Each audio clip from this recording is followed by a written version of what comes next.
இதாங்க பீம உருண்டை சொல்லுவாங்க. சரியாக தெரிலைங்க,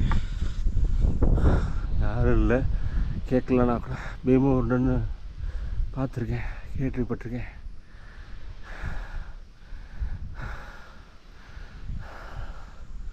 அஞ்சாவது மலை பாதி வந்துட்டாங்க.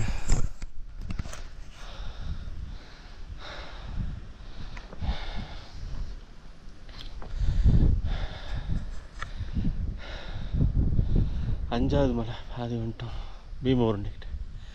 இந்த மலை ஏறி ஆறாவது மலை. மணி 4:30 ஆயிடுச்சுங்க. இன்னும் 1 ஹவர் போச்சுன்னா 12 ஹவர் ஆகுது நான் ரன்னிங் நடந்து. 6 மணிக்குள்ளே பார்க்க முடியுமான்னு தெரியல. வாங்க போகலாம்.